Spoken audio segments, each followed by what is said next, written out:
지난번 우리 정교인 나들이 때 강화도 성공의 성당을 들렸죠. 저는 개별적으로 한 몇 번 가본 곳이었어요. 그래서 뭐 특별히 새로운 것은 없었습니다. 그런데 그날 제 눈에 인상적으로 들어온 게 있었어요. 그 성당 기퉁에 서 있는 감나무입니다. 잎은 떨어져 있었고 앙상가지에 선홍색 홍시가 그냥 주렁주렁 달렸더라고요. 참 보기도 좋았고 아름다웠습니다. 그 누군가 그 감나무를 관리했겠죠. 물도 주고. 그래서 그 감나무가 그렇게 아름답게 모습을 드러냈다고 봅니다. 다른 사람도 그걸 보면서 기뻐하지만 그 감나무를 관리하고 키운 그 사람은 참 그걸 볼 때마다 뿌듯하고 또 하나님께 감사드리지 않을까 그런 생각을 해보았습니다. 오늘 우리에게 주신 말씀 통해서 예수님께서 직접 제자들에게 하신 명령 그리고 약속을 같이 나누고자 합니다. 우리에게 또 주신 명령과 약속이기도 하죠. 그 약속을 우리도 받기 위해서 명령을 좇아야 됩니다. 그 명령이 뭔가 하면 서로 사랑하라. 사랑의 열매를 맺으라 하는 것이고요. 약속은 서로 사랑하게 되면 굉장히 기쁨이 있다는 거예요. 물론 사랑의 과정이 그렇게 쉬운 건 아니에요. 서로 사랑한다는 게. 그렇지만은 굉장히 기쁨이 있다 하는 그런 약속인데요. 오늘 우리도 하나님께서 서로 사랑하라, 사랑의 열매를 맺어라 하는 도전의 말씀을 가슴에 새기고 또 하나님의 풍성한 기쁨의 약속을 또 받아 누리는 저와 여러분 되시기를 간절히 바랍니다. 하나님은 우리가 아름답고 알찬 그 열매를 맺기를 원하십니다. 감나무에 홍시가 열리듯이 우리의 삶 속에 성령의 열매가 맺히기를 원하세요. 그래서 하나님께서 이 땅에 우리를 심으셨죠. 우리는 이 성령의 열매를 맺어야 되는데 갈라디아서 5장 22절 23절을 보면 성령의 9가지 열매가 나오죠. 사랑과 희락과 화평과 인내와 자비와 양성과 충성과 온유와 절제. 얼마나 귀한 열매들입니까? 예수님을 믿는 사람들, 하나님 안에 사는 사람들은 이런 성령의 열매가 맺혀지게 돼 있어요. 드러나게 돼 있습니다. 이 성령의 열매를 또 요약하면 사실 사랑의 열매예요. 사랑 안에 이 모든 열매들이 수렴되어 있거든요. 사랑의 열매. 하나님께서는 우리가 그런 사랑의 열매로 풍성한 삶을 살기를 원하십니다. 오늘 또 그 하나님의 부르심에 우리가 응답했으면 좋겠습니다. 사랑의 열매를 맺기 위한다면 어떻게 구체적으로 우리가 응답해야 될까요? 오늘 9절 말씀 다시 보십니다. 아버지께서 나를 사랑하신 것 같이 나도 너희를 사랑하였으니 나의 사랑 안에 거하라.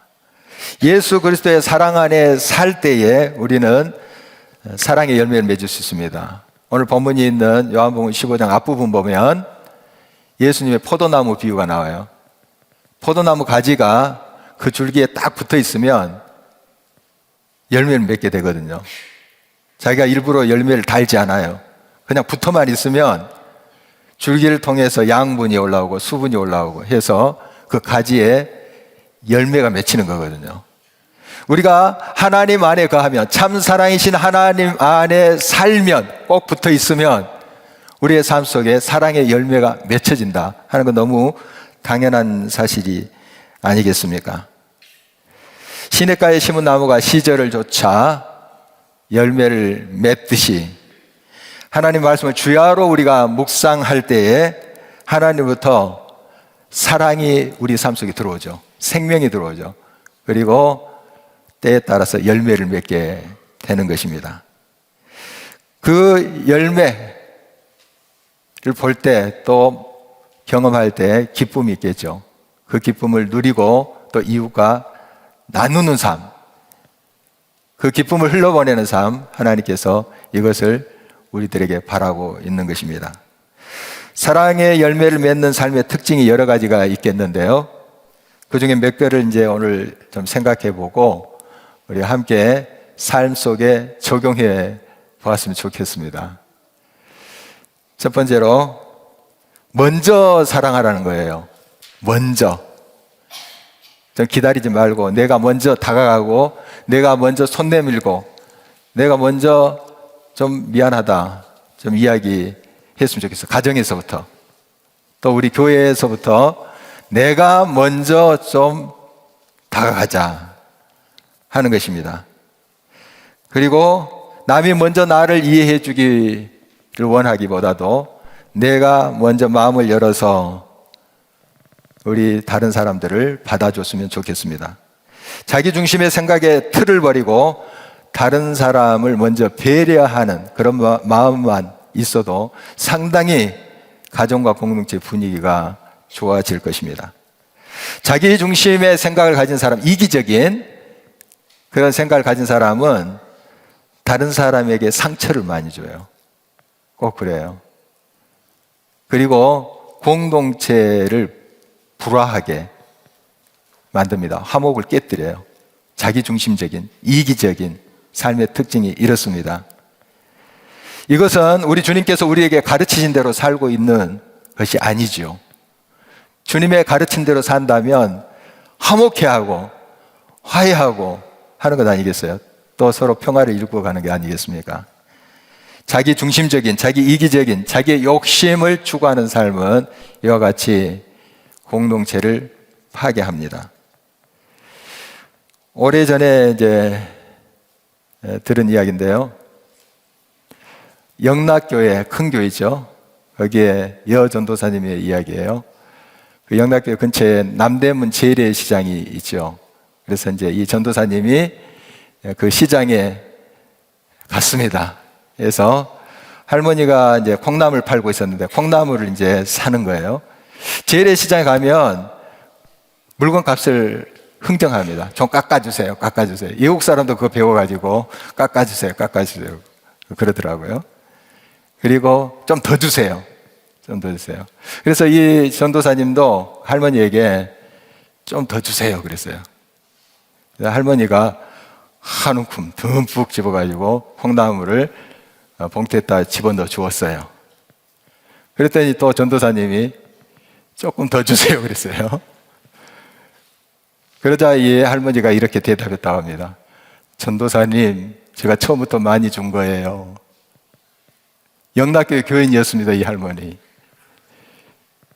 교인이 많다 보니까 이 전도사님이 이 할머니가 자기 교회 교인인지도 몰랐던 거예요.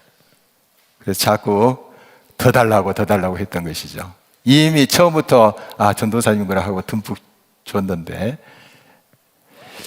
자, 우리가 이거 아주 작은 일입니다만은 우리 욕심대로 행할 때가 참 많습니다. 할머니 그 무거운 콩나물 시루 들고 와가지고 그 팔아봤자 얼마나 많은 이득이 있겠습니까? 겨우 용돈 정도 마련할 수 있었을 텐데요. 그 처지는 생각하지 않고 내가 조금 더 취해야지, 더 많이 가져야지 하는 자기 생각만 한 것이 너무 부끄럽다, 이런 전도사님의 고백을 들어본 적이 있습니다.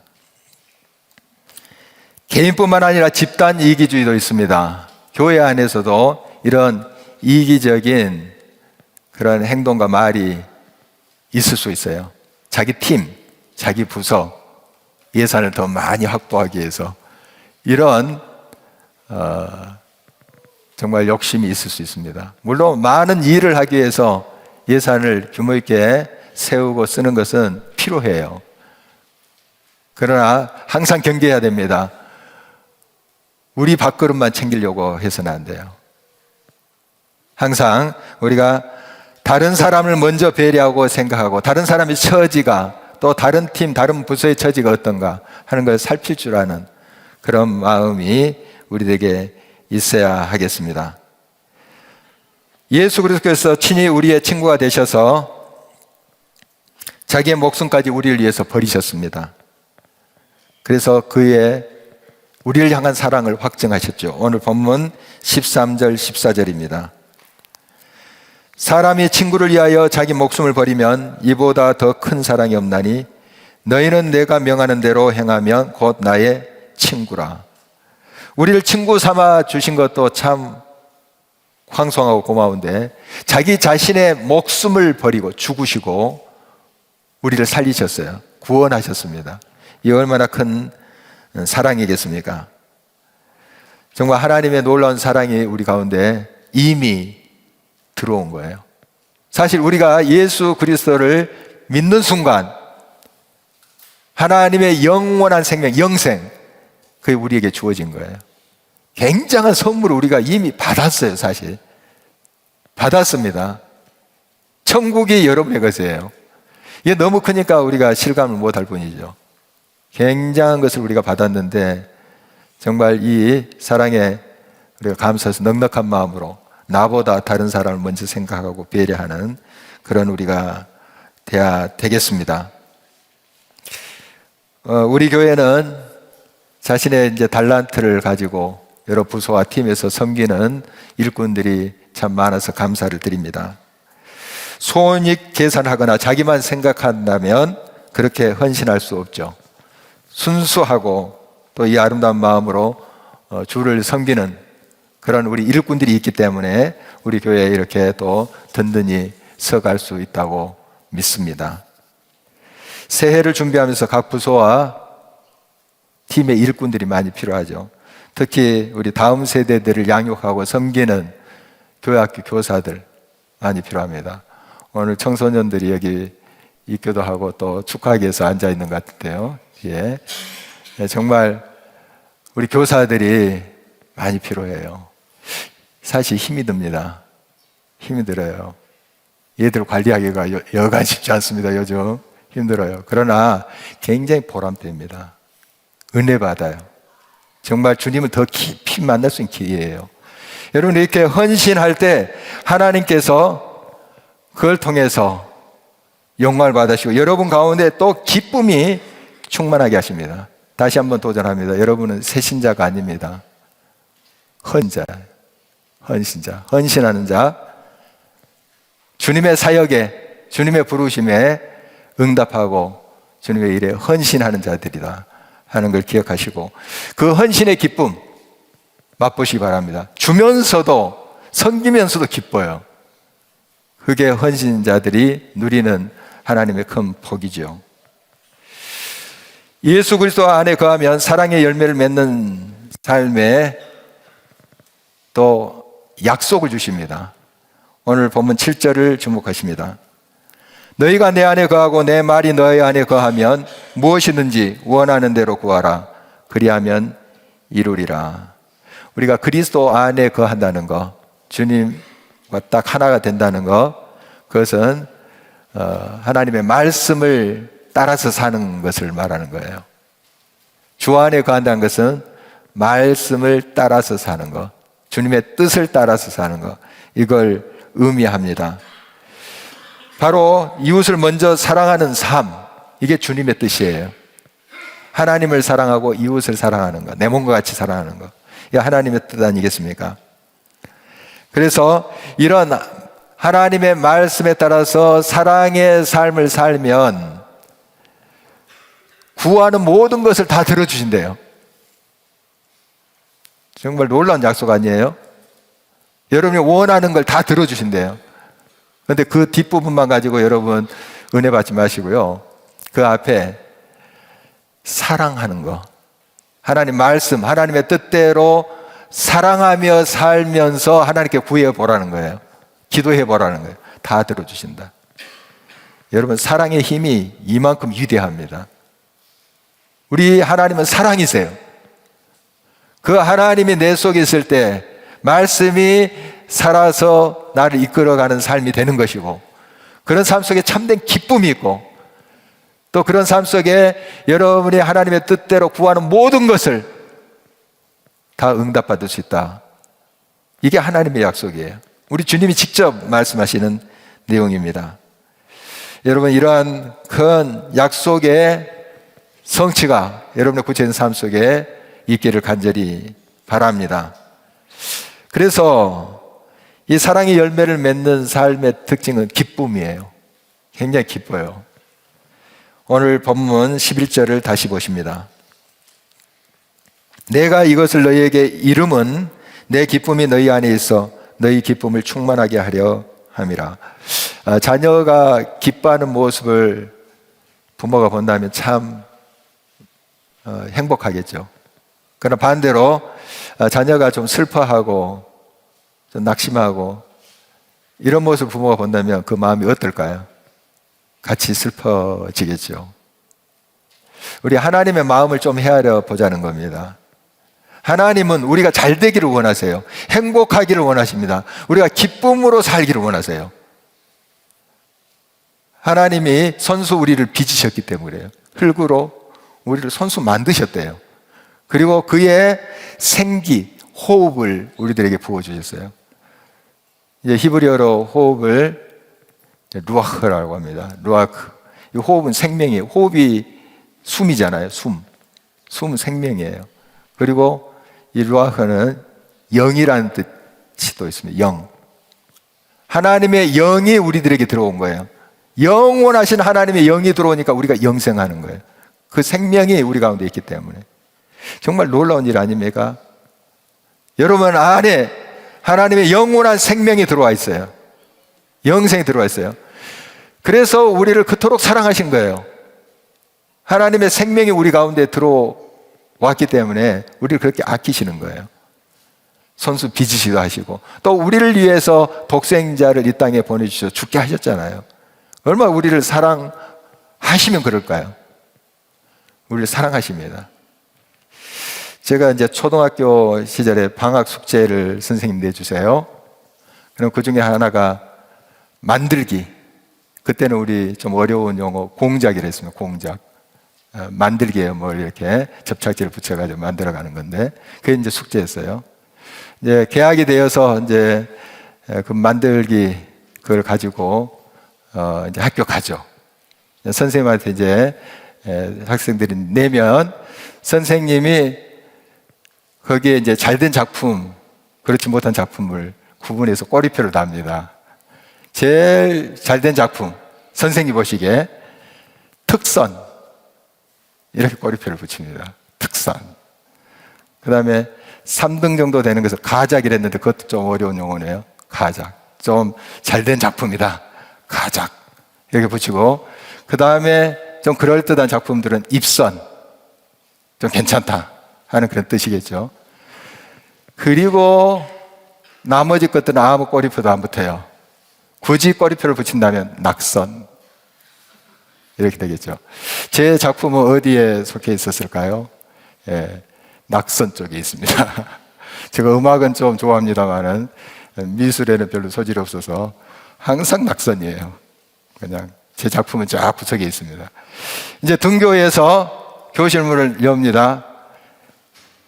그 작품들이 뒤에 딱 전열되어 있는데 제 눈에 어떤 작품이 들어왔을까요? 제가 만든 거, 떨어진 거, 낙선된 제가 만든 게 눈에 들어오죠. 그리고 정말 어디가 떨어져 있으면 다시 접착제로 제가 붙이고 했던 기억이 납니다. 제가 만들었기 때문에. 저희 아이가 유치원 다녔을 때 이제 유치원에서 뭐 연극도 하고 음악회도 하고 해요. 가보면 특히 엄마들 그 당시에 이제 카메라를 들고 와서 찍었는데요. 카메라 들고 막 사진 찍습니다. 누굴 찍을까요? 자기 아기 찍어요. 단체로 이제 옆집 아기까지 찍는 경우 있어요. 초점이 어디 있는 줄 아세요? 자기 아기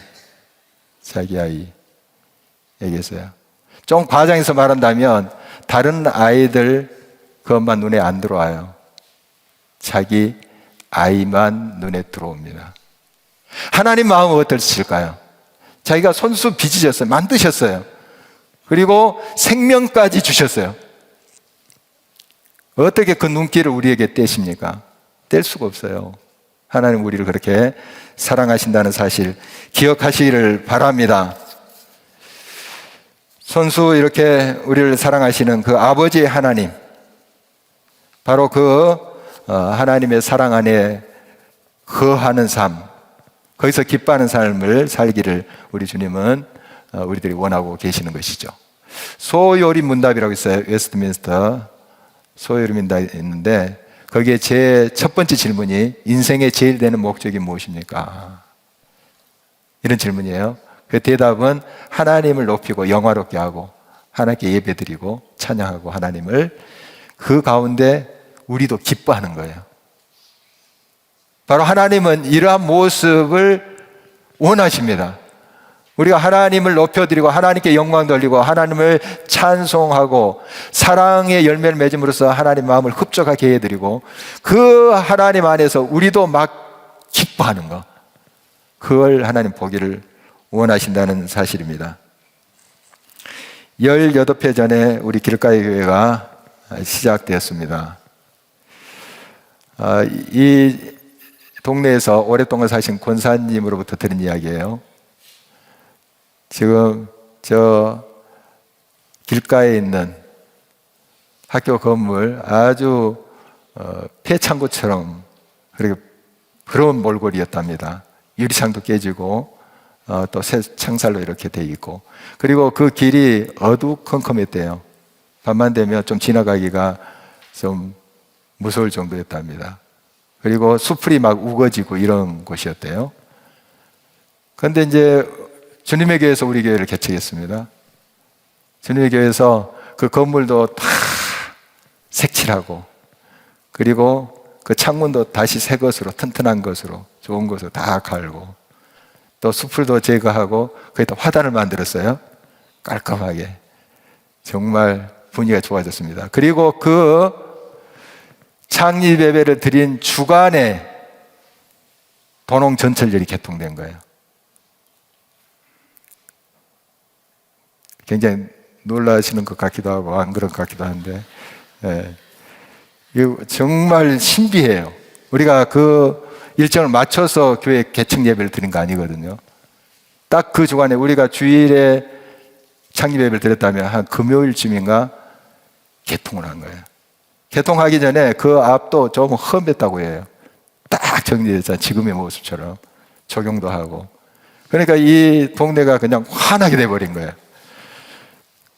그런 면만 보더라도 또 학교에서 참 좋아했다 하는 이야기가 들립니다. 주민들도 얼마나 그 모습을 보면서 행복했을까요? 정말 이렇게 섬세한 부분까지 하나님께서 우리를 이끄셨고 인도하셨습니다. 그동안 하나님께서 우리들에게 하신 그 손길을 어떻게 이 자리에서 다 나열할 수가 있겠습니까? 정말 아주 신비하게 하나님께서 인도하셨고 합력해서 선을 이루셨습니다. 이렇게 우리 교회는 전교인 30여 명으로 이제 시작해서 이 건물을 빌려 또 우리가 신앙을 또 삶을 나누면서 여기까지 왔습니다. 작은 공동체였지만 모이기를 기뻐했고 참 행복했습니다. 물론 여러 가지 일들이 있었지만 그러나 그 일들 속에서도 기쁨이 있었어요.